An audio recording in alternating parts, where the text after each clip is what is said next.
In the last video, we talked about mixtures. And in this video, what we're going to do is spend some time talking about how we can separate mixtures.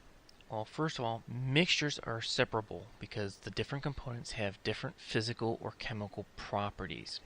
We have a few techniques we can use to do this, and in lab, you're actually going to get to experience this type of separation. One of the easiest separation techniques that we have is the use of decanting. And that's where you can take a solid and a liquid, let the solid settle to the bottom of the liquid, and then pour off the liquid. If you have a mixture of an insoluble solid and a liquid, you can separate this via filtration. In this setup, you use a funnel with a piece of filter paper to catch the solid as you pour the solid liquid mixture in. The liquid will be collected in the beaker below the funnel, and the solid will be caught in the filter paper. Sometimes you have to do separations on large scales, and when you do separations of a insoluble solid from a liquid, the easiest use of large scale apparatus is vacuum filtration. In this case, you use a Buchner funnel that has a disc of filter paper, and you pour the contents of your flask over that Buchner. Now the Buchner sits inside of a filter flask that's connected to vacuum. And when you turn the vacuum on, you will pull the liquid through the filter paper. The solid will stay above the filter paper, and you'll be able to separate those two that way. If you have two or more liquids that are in a homogeneous mixture, you can separate these via distillation. The distillation process uses heat to boil off the more volatile liquid first. That volatile liquid is then recondensed in a condenser and collected in a flask. Sometimes though you have to separate two solids from each other.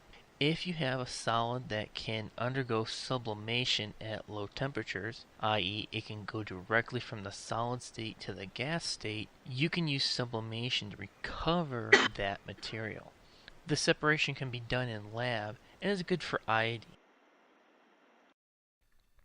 In lab, we are going to separate two molecules based on their physical properties. In order to do that, we will have to utilize the CRC handbook to look up things such as the solubility of the compound in water or ethanol, as well as its melting point and boiling point. If we have two compounds that are soluble in water, we cannot separate them based on a water separation. If we do have a set of compounds where one is soluble in water and the other is not, we can use a simple filtration in order to extract the two compounds. We can recover the water-soluble compound by removing the water, by boiling it off, and then drying the insoluble compound on the filter paper. If we have two compounds that we cannot separate by filtration, but one has a low melting and boiling point compared to the other, we can use sublimation to separate the two compounds and recover the sublimed material by deposition onto a colder surface. A few things to remember about mixtures is that they can be separated because they are two or more substances that are not bonded together. Sometimes in a lab, when you try to separate two or more components, the separation does not always go to 100%, i.e. you have a little bit of contamination in one component over the other. This will improve as you work on your separation techniques and will allow you to recover material in quantitative yields. As a reminder, compounds cannot be separated into simpler components in the ways that we have discussed here in this video.